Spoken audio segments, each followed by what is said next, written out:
Hello and welcome to my channel. आज हम start करेंगे बहुत ही बेहतरीन अपना फेवरेट चैप्टर जो कि क्लास 10th का है, human eyes and colourful words. तो आइए स्टार्ट करने जा रहे हैं। बहुत ही इंपॉर्टेंट, मोस्टली इंपॉर्टेंट चैप्टर है ये क्लास 10th के माध्यम से। ठीक है, तो चलिए स्टार्ट करते हैं। और स्टार्ट करने से पहले आपसे एक रिक्वेस्ट करेंगे तो प्लीज यार वीडियो को जितना हो सके लाइक करिए और शेयर करिए, जितना हो सके चैनल को सब्सक्राइब करें और प्लीज मुझे मोटिवेट करें ताकि मैं और अच्छे से अच्छे कंटेंट आपके सामने ला सकूं। तो चलिए बात करते हैं सबसे पहले कि ह्यूमन आइज का डिफिनेशन देखते हैं हमेशा की तरह। तो देखिए ह्यूमन आइज क्या होता है। It is an organ in human body which help us to see the diameter of the eyes ball is approx 2.3 and 2.4 centimetre. कह रहा ह्यूमन आइज क्या होता है जी, एक आपके ह्यूमन बॉडी का एक ऑर्गन होता है, ठीक है, जो आइज बॉल बॉल की तरह आपको होता है और जिसका अप्रोक्स जो रेंज होता है वो होता है 2.3 से 2.4 अप्रोक्स सेंटीमीटर तक होता है आइस बॉल का साइज। ठीक है, ओके, यहां तक तो बात समझ में आ रही है कि ह्यूमन आइज क्या है। आइज क्या है, एक ह्यूमन बॉडी का एक ऑर्गन है, ठीक है, जो कि जिसकी जो साइज होती है वो होती है 2.3 से 2.4 के सेंटीमीटर के अप्रोक्स होती है। ठीक है, चलिए अब बात करते हैं अपने आगे देखते हैं। कह रहा है कि पार्ट्स ऑफ ह्यूमन आइज, सबसे ज्यादा इंपॉर्टेंट कोई चीज है वो है पार्ट्स ऑफ ह्यूमन आइज। अब आइज तो हमने देखा है, आइज के अंदर बहुत सारे पार्ट होते हैं, कई प्रकार के हिस्से होते हैं। आंख के बहुत सारे पार्ट होते हैं, कई सारे इसके हिस्से होते हैं। उन सब के बारे में हम ध्यान से देखेंगे एक एक करके। ठीक है, पहले आप आइज का चित्र देख लो स्क्रीन पे ध्यान से। वो जितने भी पार्ट दिख रहे हैं ना आपको आइज के, जो चित्र भी दिखाई दे रहा है, वो सारे क्या है उनके बारे में हमको पढ़ना है। तो आइए एक एक निपटाते हैं और देखते हैं कि सबको आइज के कौन कौन से पार्ट क्या क्या काम करते हैं और कहाँ कहाँ पर होता है। तो चलिए स्टार्ट करते हैं। पहला कह रहा है cornea. It is the outer most transparent part of eyes. ये सबसे बाहरी पार्ट होता है कॉर्निया, ठीक है, आइज का। That converse and protect eyes, eyes को प्रोटेक्ट करता है। Allow the light of entering in the eyes, और आइज में जो लाइट अंदर जाती है ना उसको भी कंट्रोल करने का काम ये करता है। ठीक है, सबसे बाहरी पार्ट को हम कॉर्निया बोलते हैं, ये बात हमें याद रखनी होगी। ठीक है, चलिए अगला पार्ट देखिए, iris. It is the black dark muscular tissue behind cornea that control the size of people. देखिए आइरिस क्या है, आइरिस जो है वो आपका एक जो है सेकंड पार्ट है। ठीक है, डार्क जो हम अब अंदर से जो काला पार्ट दिख रहा है ना, आपके आंखों में जो काला पार्ट दिख रहा है उसे हम बोलते हैं आइरिस। ठीक है, आइरिस होता है वो। और करता क्या है ये, सिंपल से ये कह रहा है कि ये कॉर्निया के पीछे होता है और कंट्रोल करता है किसको, पीपुल साइज को कंट्रोल करने का काम करता है कौन, वो करता है आइरिस। आइए समझते हैं पीपुल क्या होती है। Pupil. A small opening in the iris is now a pupil. It is control the amount of light to enter the eyes. It allows the windows of the eyes. People को हम Windows of the eyes बोलते हैं और ये control करता है कि प्रकाश को जो लाइट आ रही है बाहर से वो आंख के अंदर कितनी जानी चाहिए, कितनी मात्रा में नहीं जानी चाहिए। यानी लाइट के कंट्रोल करता है, लाइट की जो प्रकाश अंदर आती है आंखों में ना उसको कंट्रोल करने का काम कौन करता है, वो करता है पीपुल। ठीक है, आई होप आपको मेरी बातें समझ में अच्छे से आ रही होंगी। अगर कुछ भी चीज डाउट होता है तो प्लीज आप कमेंट में लिखें, मैं डेफिनेटली उसका सॉल्यूशन आपके सामने लाऊंगा। अगला देखते हैं पर cyclist lens. It is a convex lens in the composed of the fibers of jelly like the material. It is provide the real and inverted image on retina. क्या करता है भाई, हमारे आंख जो होती है वो कैसी होती है जी, वो होती है जेली लाइक स्ट्रक्चर होती है और ये प्रोवाइड करती है एक कॉन्वेक्स लेंस होती है। जो हमारी आंख होती है वो कॉन्वेक्स लेंस होती है और वो क्या करती है, इन्वाइट करती है रेटिना पर जाके हमारे जो इमेज को बना के हमारे सामने कोई भी चीज दिखाने का काम करती है। ये बात हमें समझ में आ गई होगी। ठीक है, अगला पार्ट जरा देखते हैं ध्यान से। अगला का रेटिना। रेटिना बहुत ही मोस्ट इंपोर्टेंट, ध्यान समझिएगा। It is a member of that is content many light sensitive cells on back the eyes is image format the retina in the genetical electrical signals. Image को electrical signals में convert करके हमें दिखाता है retina. Retina जो होता है बहुत ज्यादा इंपॉर्टेंट है, रेटिना पे ही हमारा इमेज बनता है, तभी हम कोई चीजें हम देख पाते हैं। आंखों के सामने कोई भी चीज बन रही है तो उसका जो चित्र बना है वो बना है रेटिना के ऊपर, ठीक है। और रेटिना क्या करती है, वो इलेक्ट्रिकल इम्पल्सेस के सिग्नल के द्वारा कोई चीज आगे दिखाती है कि देखो काला रंग है, सफेद रंग है, व्हाइट रंग है, रेड रंग है, कोई भी चीज जो दिखाई दे रही है सामने, वो हमें इलेक्ट्रिकल इम्पल्सेस के द्वारा सिग्नल देती है रेटिना के द्वारा, ठीक है। ओके ओके जी, आगे देखो। Optic nerves or electrical signals generated by retina sent to be brain by optic nerves. optic nerves देखो रेटिना ने आपका चित्र बना दिया कि रेड रंग दिखाई दे रहा है, काला रंग दिखाई दे रहा है, और इस चीज को फील करवाने का काम कौन करता है, ब्रेन करता है। तो ऑप्टिकल नर्व्स के द्वारा जो रेटिना चित्र बनाती है उसको लेके जाता है ब्रेन तक, कौन जाता है, वो होता है ऑप्टिकल नर्व्स। कौन लेके जाता है सिग्नल, ऑप्टिकल नर्व्स हमारे ब्रेन पे पहुंचाता है सिग्नल कि आप देखो कि वो कौन सा रंग है, कौन सा रंग नहीं है, ठीक है। तो ब्रेन तक संदेश पहुंचाने का काम कौन करता है, आइस का, वो ऑप्टिकल नर्व्स करता है। आगे देखते हैं। Vitreous in humours it is a clear and colourless fluid like the waters. आपने आंखों में व्हाइट कलर के देखा होगा, तो वर्टिकल्स बोलते हैं उसको, वाटर की तरह होता है, पानी की तरह होता है वो, ठीक है, कलरलेस होता है। ओके, ये बात याद रखिएगा। आगे देखिए, accommodations of the eyes, accommodation of the eyes क्या होती है जी, जरा समझो इसको। the process by which the ciliary muscles function to change the focal length of eyes so that the image is the clearly formed on retina is called the accommodation of the eyes। जब ciliary muscles बढ़ती है और घटती है, उम्र के साथ ciliary जो मसल्स होती है ना, वो धीरे धीरे क्या होती है, बढ़ने लगती है, खराब होने लगती है, ठीक है। तो सिलेरी मसल्स का बढ़ना घटना ये ऑप्टिकल एकोमोडेशन ऑफ आइस कहलाती है, ठीक है। अगर सही जगह पर बन रहा है आपका रेटिना, रेटिना पे आपके चित्र जो होती है वो सही जहां पर है वहां पर दिखाई दे रहा है, क्लियर आपको दिखाई दे रहा है, तो आपकी सिलेरी मसल्स क्या है, गुड है, सही है, बिल्कुल राइट है, ठीक है। आगे देखेंगे, देखिए, for fair object ciliary muscles reflex, then the less become thin focal length increase, then we can see nearby object in clear। कह रहा है कि ciliary muscles क्या हो जाएगी, इंक्रीज हुई, बढ़ जाएगी, तो आपके पास की जो चीजें होती है वो साफ दिखाई देंगी, लेकिन दूर की चीजें आपको अच्छे से दिखाई नहीं देंगी। For near by object ciliary muscles contract, the lens become the thick focal length decrease, focal length decrease होगा, then the we can near by object in clear. कह रहा है कि देखिए, जब सिलेरी मसल्स सिकुड़ जाएगी, ठीक है, सिकुड़ जाएगी, तो वो क्या हो जाएगा, आपकी पास के वस्तु ऐसे दिखाई देंगी, लेकिन दूर की वस्तु आपको दूर की वस्तु आपको ऐसे दिखाई देंगी, लेकिन पास की वस्तु देखने में आपको दिक्कत हो सकता है, ठीक है।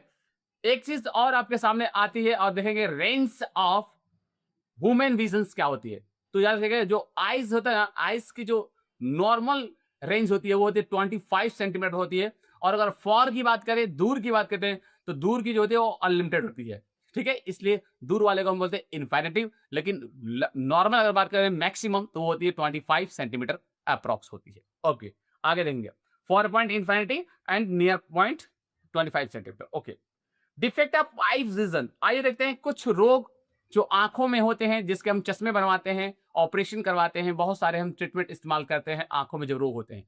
तो आइए देखते हैं कि आंखों में जो रोग होता है ना, वो कौन कौन से आंखों में रोग होता है। पहले रोग के बारे में बात करें, जिसको हम बोलते हैं मायोपिया, जिसको हम नियर साइडनेस कहते हैं, यानी कि निकट दृष्टि दोष बोलते हैं, निकट दृष्टि दोष बोलते हैं मायोपिया को। अब होता क्या है, इसको पहले हम डेफिनेशन देखते हैं। A person with myopia defect can see the nearby object in clear but cannot see distance object at clear, image is formed in the front is retina। कर पास की वस्तुएं क्लियर दिखाई देती हैं, लेकिन दूर की वस्तुएं साफ दिखाई नहीं देती है, क्योंकि इसका इमेज रेटिना से पहले ही बन जाता है।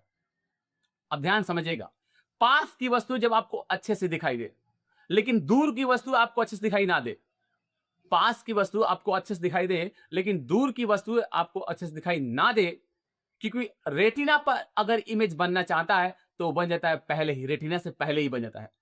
तो उस रोग को हम बोलते हैं कि हमारी आंखों में कौन सा रोग हो गया भैया, तो वो हमारी आंखों में रोग हो गया है मायोपिया। कौन सा रोग हो गया, मायोपिया, याद रखिएगा। आगे, रीजन ऑफ मायोपिया, क्या रीजन होता है।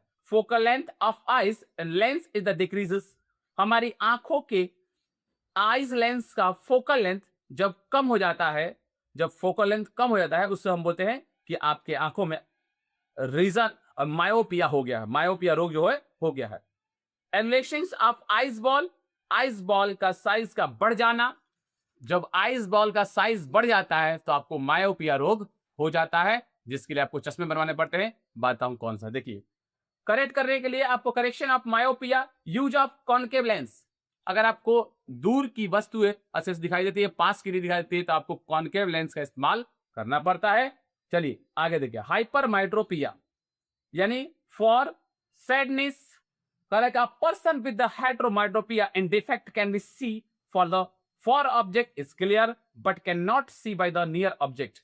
करेक्ट, जब दूर की वस्तुएं साफ साफ दिखाई दे और पास की वस्तुएं साफ साफ दिखाई ना दे, ऐसी स्थिति में आपके आंखों को एक रोग हो गया जिसका नाम है हाइपरमेट्रोपिया। क्या हो गया जी? हाइपरमेट्रोपिया हो गया, यानी कि दूर दृष्टि दोष आपके आंखों में हो गया जी। आगे देखो, image is formed in behind of retina, retina के पीछे बनता है जी। वो रेटिना के आगे बना था मायोपिया, और हाइपरमेट्रोपिया का मतलब रेटिना के पीछे बनता है। आगे देखिए जी, reason of hypermetropia, focal length of the eyes in lens increases, eyeball become to the small, eyeball आपकी छोटी हो जाती है तो आपको हाइपरमेट्रोपिया होता है, और जब आइस बॉल आपकी बड़ी हो जाती है तो आपको मायोपिया रोग हो जाता है। आगे देखिए, इसकी सॉल्यूशन के लिए हम क्या करेंगे जी? तो देखो, इसके लिए हम उसके लिए कॉनकेव लेंस इस्तेमाल कर रहे थे, तो इसके लिए हम कॉन्वेक्स लेंस इस्तेमाल करेंगे जी।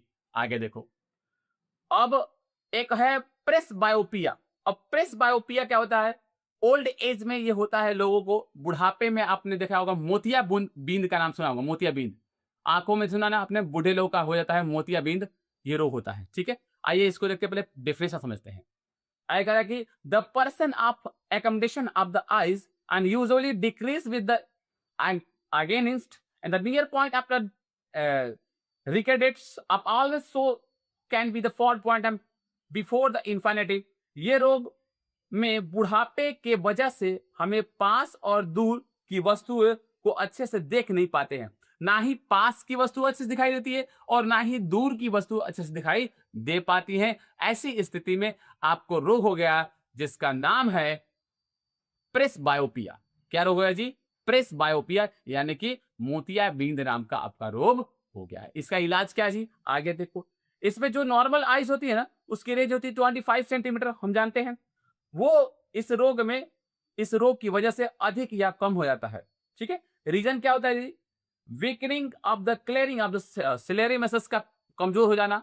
जो सिलेरी मसल्स होती है आपकी, वो कमजोर हो जाती है, तो आपको ये रोग हो जाता है। आगे देखो, decreasing the flexibility of the eyes, eyes का डिक्रीज हो जाना, फ्लेक्सिबिलिटी। आगे कर रहा है, correction of presbyopia, use of both concave and convex lens. हम इस्तेमाल करते हैं कॉन्वेक्स और कॉनकेव लेंस, दोनों चश्मों का इस्तेमाल करते हैं इसके अंदर। अगर आपको ये रोग हो जाता है तो हम दोनों चश्मों का इस्तेमाल करते हैं, जिसको हम बोलते हैं आपको कॉन्वेक्स और concave lens. Sorry for this, presbyopia मोतियाबिंद नहीं होता है, ओल्ड एज में होता है ये, ठीक है, बट मोतियाबिंद नहीं होता है जी। हम बताते हैं आपको हाँ, मोतियाबिंद होता है, सॉरी फॉर दैट, मोतियाबिंद ही होता है, सॉरी मोतियाबिंद ही होता है। ठीक है, देखिए जरा इसमें देखेंगे एक चीज और है, आगे देखेंगे कि करेक्शन क्या होती है। अगर हम genetically lens of some of people during the old age in become the foregaining of due to this the lens those of vision, this is called the corrected. हमारी आइज लेंस पर age होने की वजह से white protein जमा हो जाती है, जिसके पीछे धुंधली दिखाई देती है।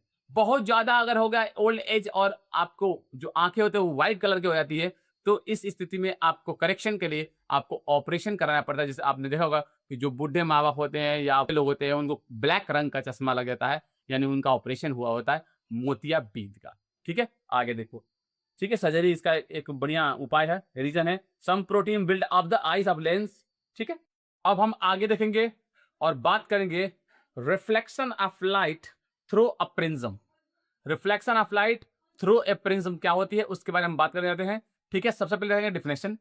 तो कह रहा है प्रिज्म क्या होता है? It is the pyramidal of pieces of glass with two triangular and base and three lateral surface, जैसे आपने ट्रायंगल देखा है ना, ट्रायंगल की तरह ही होता है आपका प्रिज्म, ठीक है। दो बेसेस होते हैं उसका और एक उसका जो है छोर पॉइंट होता है, ऊपर पॉइंट होता है, ठीक है। कुछ आपको प्रिज्म ऐसा दिखाई देता है। आगे कहता है कि एंगल ऑफ प्रिज्म क्या होती है, the angle of prism between the lateral surface is called the angle of prism. जो लेटरल सरफेस होती है, जो प्रिज्म की लेटरल सरफेस होती है ना, वही एंगल ऑफ प्रिज्म कहलाती है, ठीक है। अगला बात बोल रहा है कि एंगल ऑफ डिविजन्स क्या होती है, it is the angle between incident ray and emergent रे। It is the angle between incident ray and emergent रे is called the angle of divisions. Angle of divisions क्या होती है, जो इंसिडेंट रे होती है, जो आपकी इंसिडेंट रे हो गई और इमर्ज रे हो गई, ठीक है। इन दोनों के जो बीच के बनता है उसे angle of emergent, angle of divisions कहते हैं हम लोग, ठीक है। आगे देखिए कुछ किस तरह से आपका जो है ट्रायंगल का सरफेस दिखाई देता है आपको, आप अपने पेज पे ध्यान से देख सकते हैं, ठीक है। अब देखिए इसमें आपको एक ट्रायंगल बनाया गया है और इसमें दिखाया गया जो एंगल ऑफ इंसिडेंट क्या होता है, जहां से लाइट आती है, एंगल ऑफ इंसिडेंट कहलाती है, यानी angle I. Angle of reflection कहलाती है, जहां से लाइट टकरा के जाती है, ठीक है, तो एंगल आर कहते हैं उसको। इमर्ज क्या कहते हैं, जहां से जो है एक और जाना चाहिए उसको सीधा, लेकिन कुछ रेखाएं जो होती हैं वो अपना रास्ता भटक जाती है, ये जिसे बोलते हैं हम डिविजन्स, एंगल ऑफ डिवीजन। आपने लाइट में पढ़ा होगा इसके बारे में, जो अपना रास्ता बिछड़ जाती है, रास्ता से अपने दूसरी तरफ चल जाती है, उसको एंगल ऑफ इमर्जेंट कहते हैं, ठीक है। एंगल ऑफ डिविजन्स भी उसी तरह सेम होता है, ठीक है। तो ध्यान रख लीजिए, एंगल ऑफ आई का मतलब इंसिडेंट रे, एंगल आर का मतलब रिफ्लेक्शन रे, एंगल ई का मतलब इमर्ज रे और एंगल डी का मतलब डिविजन्स रे। ये होती हैं कुछ आपके प्रिज्म पे जो एंगल बनता है तो उनका, ठीक है। ये हो गई कुछ एंगल जो कि प्रिज्म के ऊपर बनती है, इन सबको भी आपको ध्यान से देखना है और समझना है, ठीक है। इस पे भी कुछ बेसिस पे सवाल आते हैं और पूछा जाता है क्वेश्चन, ठीक है। आगे देखते हैं, dispersions of the white light and through the glass of prism. जब व्हाइट ग्लास, जब एक प्रिज्म पे आप जब व्हाइट लाइट आप उस पर रिफ्लेक्ट करते हैं, उस पर भेजते हैं, तो क्या होता है, जरा देखिए ध्यान से। डिस्पर्सेंस क्या होती है, when this white light in passes through glass prism, then white light splits into the 7 color। जब हम व्हाइट लाइट एक प्रिज्म पे हम भेजते हैं, जब तो भेजने के बाद क्या होता है, उसमें से 7 कलर निकलती है। एक प्रिज्म के अंदर अगर आप व्हाइट लाइट भेजोगे तो उसमें से 7 रंगें निकलेगी, जिसको हम लोग वेवग्योर बोलते हैं। यानी क्या होता है इसका मतलब, देखिए ध्यान से, वी का मतलब वायलेंट, आई का मतलब इंडिगो, बी का मतलब ब्लू, जी का मतलब ग्रीन, वाई का मतलब येलो, ओ का मतलब ऑरेंज, आर का मतलब रेड। रेड सबसे ज्यादा रेड होता है और सबसे कम में आता है वो आता है वायलेंट, ठीक है। ये होती है जिसको हम एक्सपेक्ट्रम भी बोलते हैं इन सबको, ठीक है। Violent have the last wavelength, violent को हम लोग बोलते हैं लास्ट वेवलेंथ, और red have highest wavelength. Red को हाईएस्ट वेवलेंथ बोलते हैं और वायलेंट को लास्ट वेवलेंथ बोलते हैं, ठीक है। ये बातें याद रखिएगा। चलिए आगे देखते हैं, आगे क्या बोलता है जी, करा if we the part choose to indifferential of in invertal prism front for the prism through forming in spectrum, then all the 7 color of the spectrum and combined by the inverted prism and emerge as white light। करा देखिए, जब आप एक prism के अंदर white light डालेंगे तो उसमें से निकलता है आपके 7 कलर। ये बात तो समझ में आ गई, ठीक है। जब 2 प्रिज्म आपको पास में रखना है, एक सीधा रखिए एक उल्टा रखिए, और जब आप उसमें व्हाइट लाइट डालेंगे तो क्या होता है कि टकराने के बाद 7 कलर निकलेगा, और 7 कलर जब आप डालोगे तो उसमें से निकलेगा व्हाइट कलर, ठीक है। 7 कलर डालेंगे तो उसमें से निकलेगा व्हाइट कलर, ठीक है। 2 प्रिज्म रहेगा तो उसमें से व्हाइट कलर निकलेगा, ओके। बात समझ में आ रही है। आगे देखिए, टोटल इंटरनल रिफ्लेक्शन क्या होती है। आपने लाइट चैप्टर पढ़ा है, उसके अंदर रेयर और डेंसर मीडियम पढ़ा होगा, रेयर और डेंसर मीडियम पढ़ा होगा। टोटल इंटरनल रिफ्लेक्शन क्या होता है, आपको एक वर्ड में समझाता हूं मैं, ध्यान समझिएगा।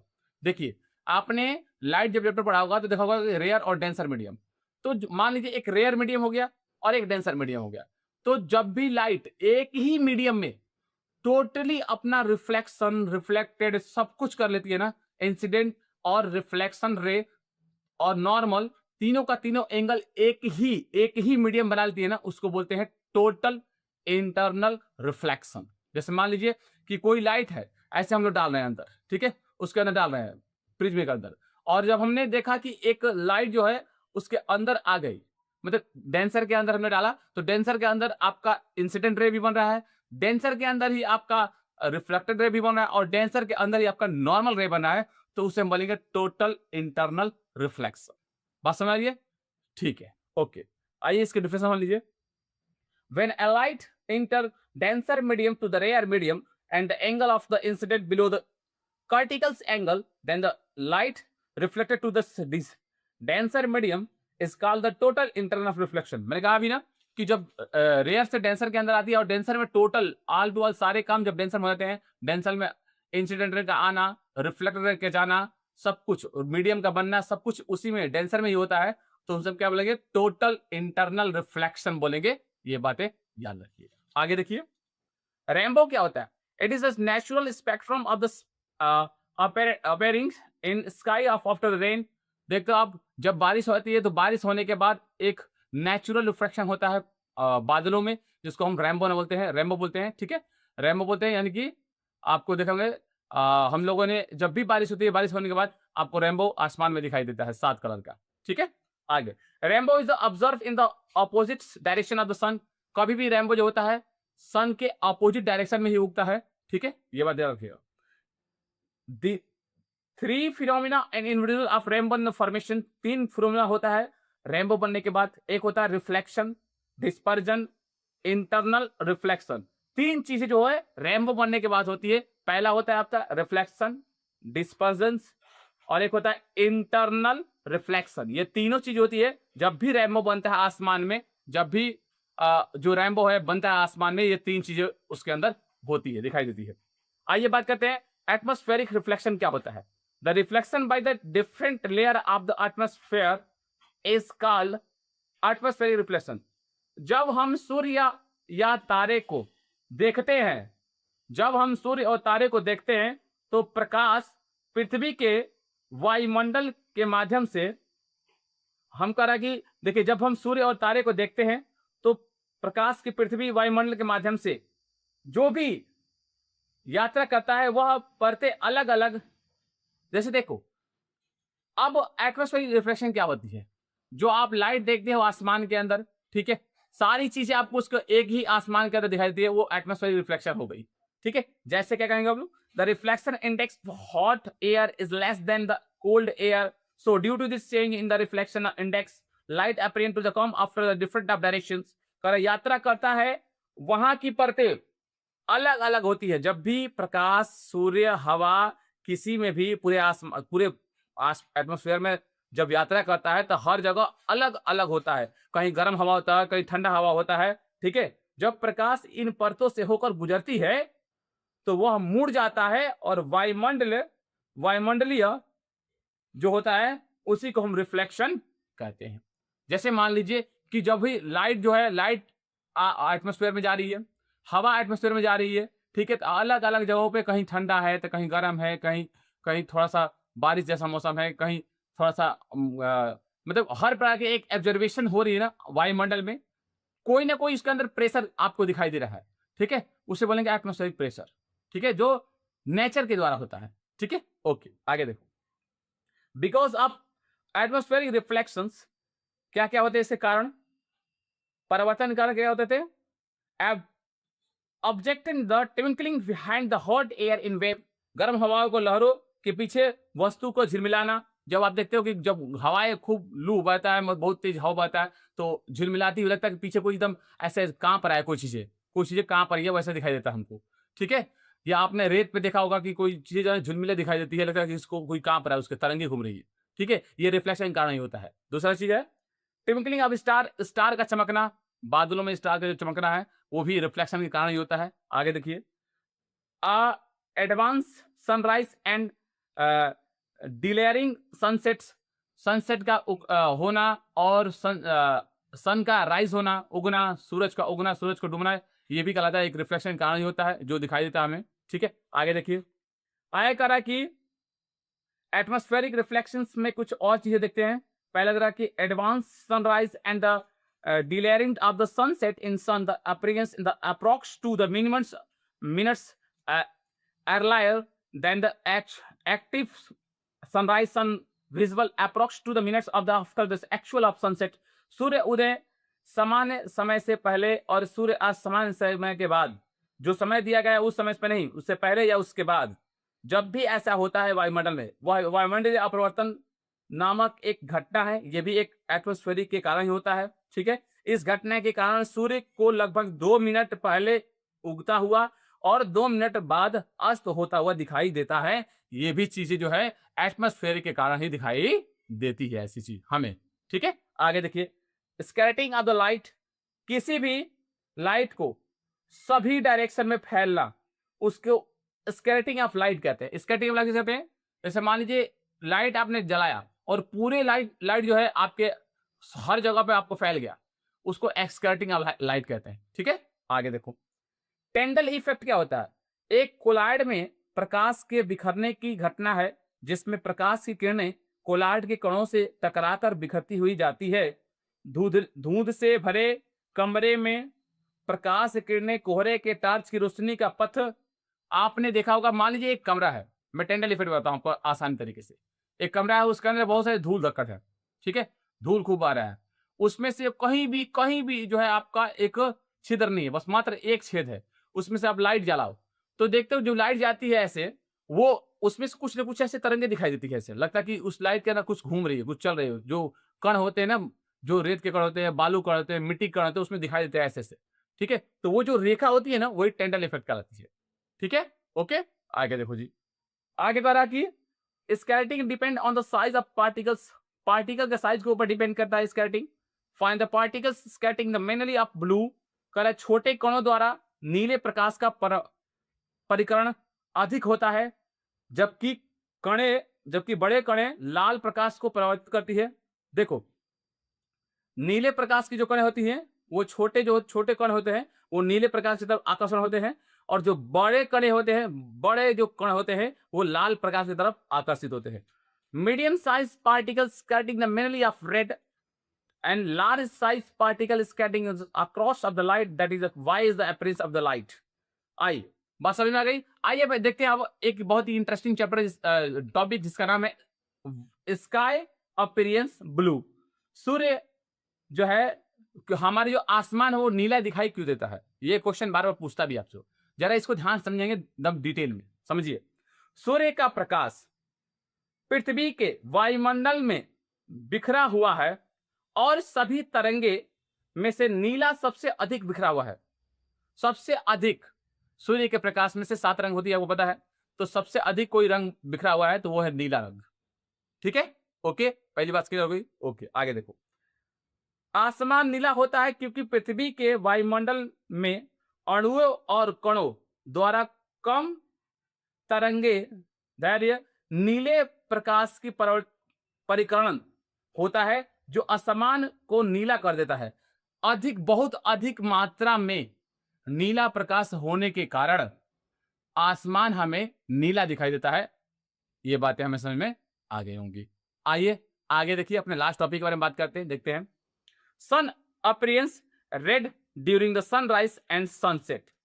आइए देखते हैं कि जो सूर्य होता है वो जब उगता है तो लाल रंग क्यों दिखाई देता है, और जब डूबता है तो लाल रंग क्यों दिखाई देता है। आगे चलिए, चूंकि लाल और नारंगी रंग के प्रकाश की तरंगे अन्य सभी रंगों के बीच में अधिकतम होती है। सबसे अधिक अगर सभी रंगों में से अगर किसी का आकर्षण कहा जाए तो वो होती है लाल की और नारंगी रंग की, ठीक है। इसलिए यह वायुमंडल में सबसे कम बिखरेगा और सीधे हमारी आंखों तक पहुंचेगा, ठीक है। चूंकि लाल और नारंगी रंग का संयोजन सीधे हमारी आंखों तक आएगा, इसलिए सूर्य लाल रंग का दिखाई देता है। लाल और नीला रंग और नारंगी रंग एक ऐसा रंग है जो कि बहुत कम बिखरता है और सीधे हमारी आंखों के अंदर वो आता है कम बिखरने के कारण, इसलिए हमें ऐसा दिखाई देता है, ठीक है। आई होप आपको ये चैप्टर अच्छे समझ में आया होगा, और कोई टॉपिक आपको समझ में ना आए तो प्लीज वीडियो को फिर देखो, फिर भी समझ में आए तो आप मुझे कमेंट करो, मैं स्पेशल इस पे वीडियो बना दूंगा। और प्लीज जितना हो सके वीडियो को लाइक करें, सब्सक्राइब करें और जितना हो शेयर करें। Thank you.